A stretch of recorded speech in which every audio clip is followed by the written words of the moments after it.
Alright guys, how's it going? So I managed to get a nice little pickup here for the Spectrum. Uh, these basically belong to a mate, an acquaintance if you will, who lives in the next town over. So he had given me a shout, he seen I got a Spectrum and he said, I have a bag of tapes then, you're welcome to them. So I went over there a couple of days ago and picked them up from him. And as you can see, they're all magazine tapes, tapes that came free with magazines back in the day. So we'll have some from Sinclair User magazine, some from Your Sinclair, and there's a shitload here from Crash magazine. Yeah, so I'm not going to go through these in detail, but they do have, at least two full games on each tape. Now these have been laying in an attic somewhere. I actually went through every single one of these and cleaned them with baby wipes and dried them off again with the kitchen towel. So they were absolutely stinking. They were all covered in dust and soot. And there was quite a lot of these were not rewound. They were just sitting in the middle of the tape, and they've probably been like that for 20 years, which doesn't bode well. But saying that, I have tested a few of these out and they seem to be working. I got this one to work in particular, Terra Cresta. I actually remember this game. I've played it before on something else. And yep, Terra Cresta loaded up fine, and Flashpoint, which is on the B side, loaded up fine as well, although I couldn't figure out how to play it because they don't have the actual magazines that went with these. I have to figure out the controls on the game, how to play the games on their own. So some of these have up to 6 games on one tape. So all in all, there's an absolute shit ton of games here for the old Specky. And yeah, for considering that these have been lying in a bag in a loft somewhere for probably 20 or 30 years. Well, they're from 1981. 1989 to 1981 seems to be the sort of dates on these. The Sinclair User ones don't have a date on them, I don't think. No, they don't have. The Sinclair User ones don't have a date, but all the rest of them do. If the camera would focus, come on, focus. That's it. Yeah, so I paid a tenner for these, for the whole bundle, and one added bonus, if you will, was I actually got a free Spectrum with these.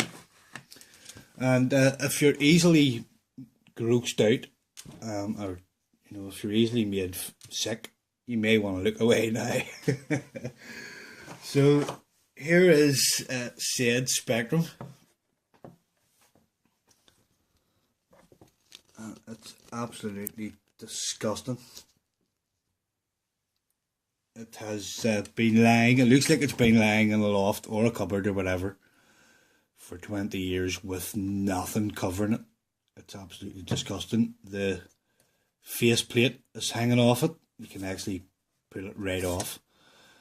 And it's, it's disease ridden.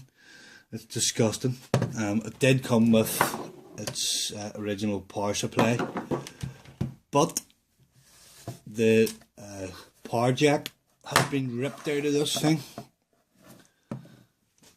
The 9-volt power jack there is completely gone, and the power supply has no end on it either. It's just 2 wires which were soldered straight to the board.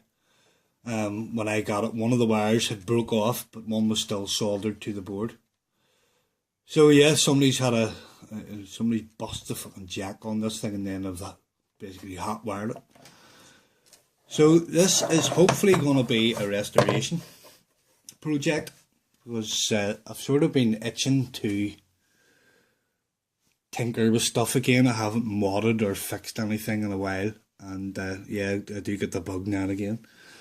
So I will be doing some initial tests on this, and if it works, if I can get it to power up, I'm gonna hopefully restore it. Now, I'm not sure how far I'm gonna go with the restoration, because I priced up the parts. I priced up a new faceplate and the keyboard membrane.